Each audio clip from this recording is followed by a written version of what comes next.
Welcome to the BlockReel Film Industry Podcast, your daily source for directing, screenwriting, cinematography insights, production strategies, and the latest from the independent film world. Today, we are walking straight into the fire. We really are. Yeah. We're tackling the one subject that makes even the most visionary directors want to hide in a trailer: film financing. It is the ultimate reality check. You know, you can have the most beautiful shot list, the tightest script, the best DP in the world. Yeah. But if the bank account is empty, you don't have a movie. You have a hobby. Exactly. And for a lot of our listeners, cinematographers, writers, directors, this side of the business, it just feels like a foreign language. You know your f-stops, you know your act breaks, but then someone starts throwing around terms like mezzanine debt or cross-collateralization, and the eyes just glaze over. Well, here's the hard truth for 2026. Yeah. Understanding the money is just as important as understanding your lens choice. I'd actually go a step further. It's more important right now because the landscape has completely shifted. If you're still operating on advice from, say, 2021. The gold rush days. The gold rush days, exactly. When streamers were writing these massive checks to cover entire budgets, you're looking at a map for a city that has burned down. Wow. That market is gone. The buyout model is the exception now, not the rule. And that's the key context here. The one big check era is over. So we need to talk about how independent films are actually getting made today. Right, in this, post-strike, post-correction landscape. That's the mission for this deep dive. We're going to unpack the capital stack. And I want to stick with that term because it implies structure. We aren't hunting for hidden treasure here. Yeah. We're engineering a building. That's the right visualization. The capital stack is the industry standard for how you layer different types of money to reach your budget. It's almost never one source anymore. It's a puzzle. It's a puzzle made of 3 distinct pillars: soft money, equity, and debt. And the trick isn't just finding them, it's understanding how they interact. Because one unlocks the other. Usually, yeah. Securing one is the key that unlocks the others.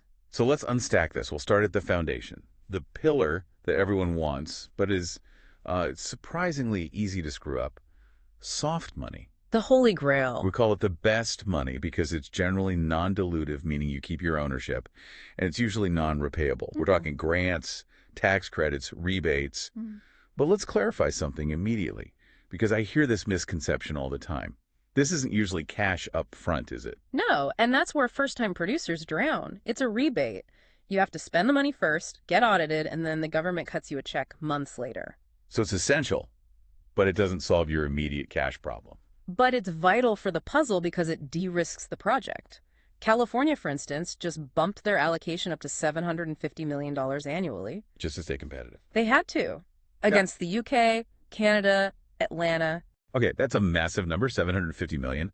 But let's get specific for the producer listening who thinks, great, I'll just shoot in Atlanta and get my 30% back. It's not that simple. Not at all. You have to cash flow that credit. Unless you have a rich uncle, you can't wait 12 months for that check. You have to go to a lender. And get a bridge loan against the tax credit. Exactly. And to get that loan, the bank needs to know you actually qualify. Which means planning before you hire a single crew member. You need to use tools, we mentioned Entertainment Partners or Rapbook in our guide, to map out the specific rules. Right.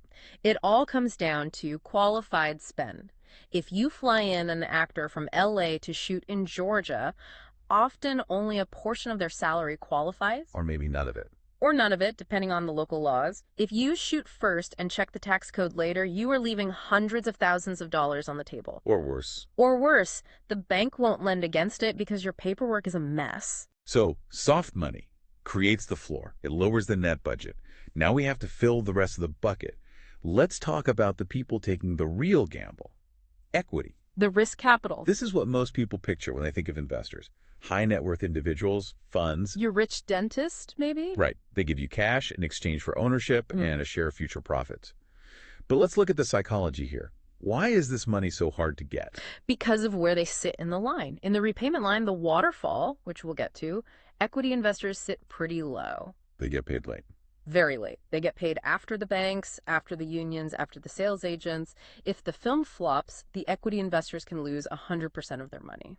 Which is why relying solely on equity is a nightmare. You're asking people to gamble.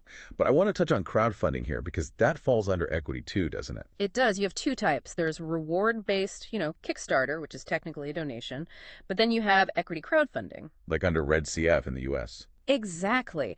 This allows regular people to invest $100 and actually own a tiny slice of the movie's LLC. And from a strategic standpoint, we always tell people, crowdfunding isn't just about the cash. No, it's about the data. It's proof of concept. Absolutely. If you walk into a meeting with a serious investor or a distributor and say, I have 5,000 people who already put money down because they want to see this movie exist. That's powerful. It's a huge metric. It validates the audience before you even roll camera.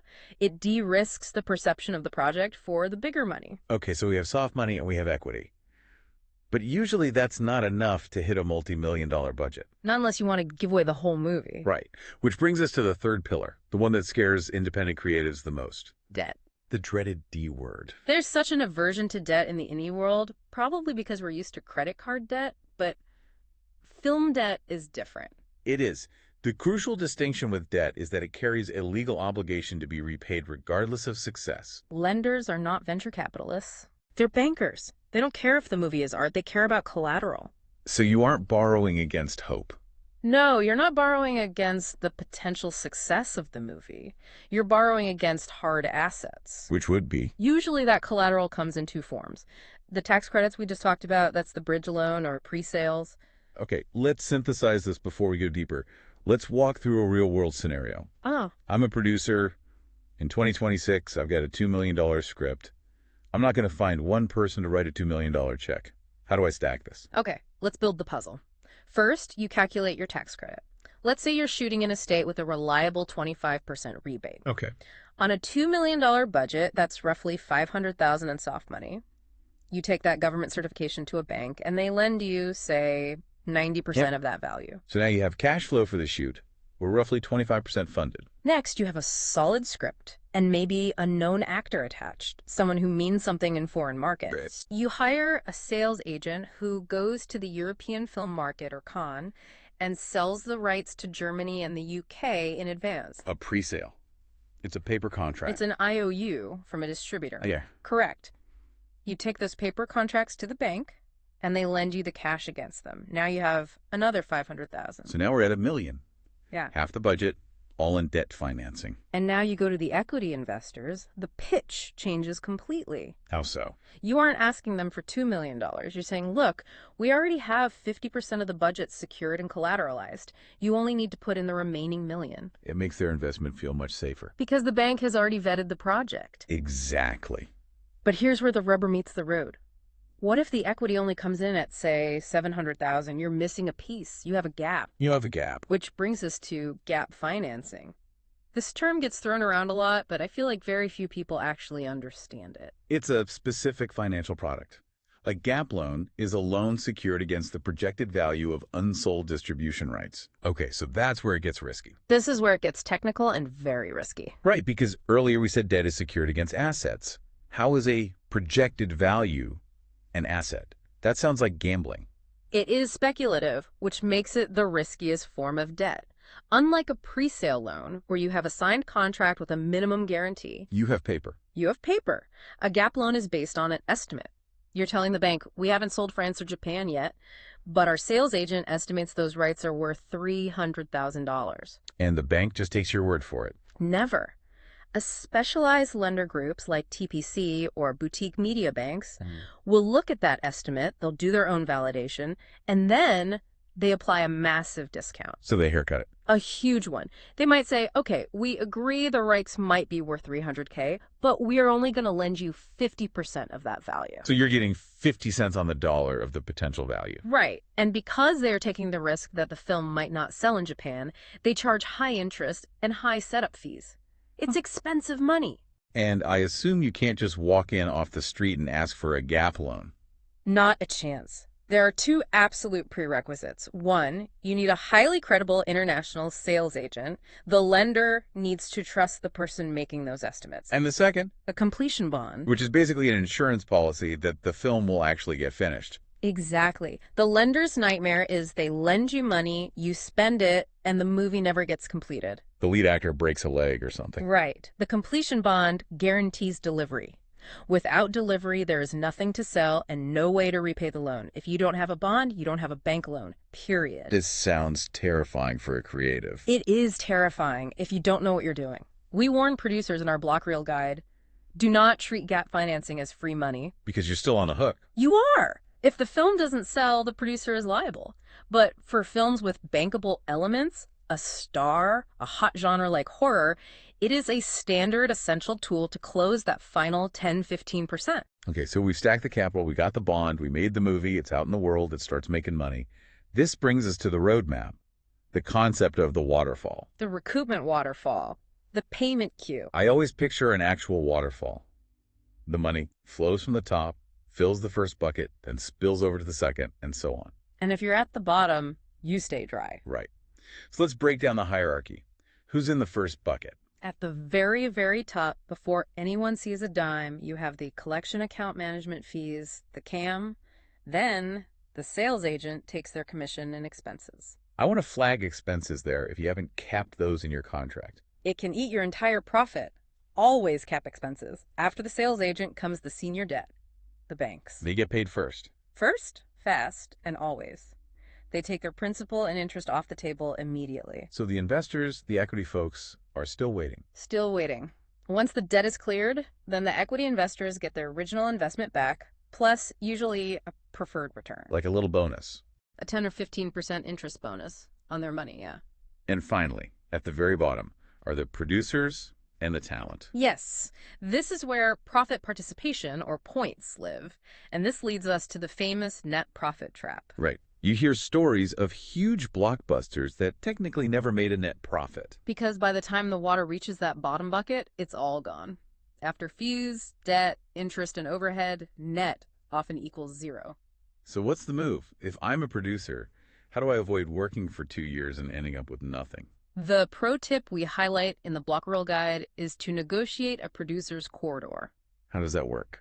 It redirects a small stream. Instead of waiting until the very end, a producer's corridor allows the producer to take a small percentage, maybe 5%, alongside the equity investors. So while they're recouping, you're getting a trickle. You're getting a steady trickle. It keeps you incentivized to keep working on the film's release. That seems vital. And you mentioned a CAM, a collection account manager. You absolutely need one. Yeah. Companies like Vintage House or Freeway. Why is that non-negotiable? Trust.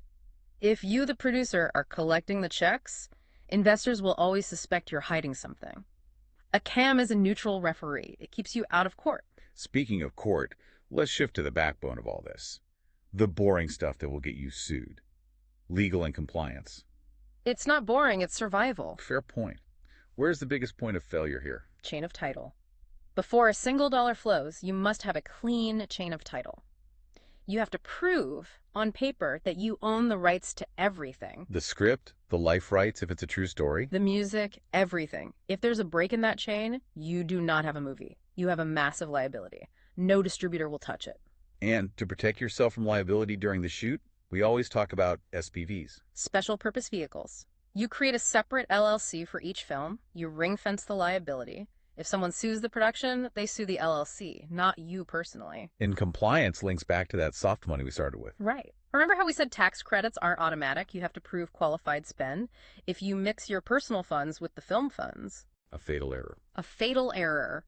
Or if you don't track receipts, the state can and will deny your tax credit. And if the tax credit is denied and you have a loan secured against it? You are in default. The bank comes after the film. The whole house of cards collapses. So the takeaway is, hire a professional production accountant. Please, it's the cheapest insurance you can buy. Let's look forward. We're in 2026. What are the trends our listeners need to be watching? One of the biggest shifts is the move from gut feeling to data analytics. In the old days, you'd pitch a movie because vampires are hot right now. That doesn't fly anymore. No, you need hard data. We mentioned tools like Vitrina.ai in the guide. How does that change the pitch? You can walk into a meeting and say, this genre, at this budget, has a 90% sales through rate in Germany and Japan based on the last 24 months of market data. That's a much stronger pitch than "trust me, it's cool." A much stronger pitch. And regarding where the money is coming from, if streamers are pulling back, Who's filling the void? independent lenders are stepping up, the market hates a vacuum, but also the revenue tail is changing. We're seeing the rise of AVOD and fast channels. Tubi, Pluto TV, the free ad-supported stuff. That stigma is gone. It used to be the bargain bin. Now it's a legitimate revenue source for the long tail of a film's life. It increases the library value. Significantly, which helps with that long-term recoupment. And we have to mention what we are doing here at BlockReel. We aren't just reporting on this, we're trying to fix the model. Absolutely. The guide discusses Web3, and BlockReel is part of that. We're challenging the standard by offering an 80-20 revenue split. 80% to the creators. Compare that to traditional distribution where creators might see pennies on the dollar. It's about building a sustainable middle class of filmmakers. It's about time. Okay, let's wrap this up with some actionable next steps. Our listener is sitting there, they have a script, they're inspired but overwhelmed. What's the immediate to-do list? First, preparation. Lock the script. You cannot budget a moving target. Then build a preliminary budget and a compelling lookbook. And then packaging. Yes. You cannot build a financial plan on hope. You need to identify bankable talent and get preliminary estimates from a sales agent. You need to know what the market thinks your film is worth before you ask for money. And finally, the hardest one, skin in the game. The reality of the business. You need to have about 10 to 15% of the budget ready in cash, development funds, deferrals to show investors you're committed. If you aren't willing to bet on yourself, why should they? Exactly. That is the hard truth, but it's the necessary one. Look, understanding the capital stack turns that terrifying mountain of financing into a series of climbable steps. It puts the control back in the filmmaker's hands. That wraps today's episode. For the complete guide with detailed breakdowns and templates, visit our blog at blockreeldeo.com/log, Majan. Subscribe to our channel for daily episodes covering cinematography, VFX, color grading, and production design. Thanks for listening, and keep creating.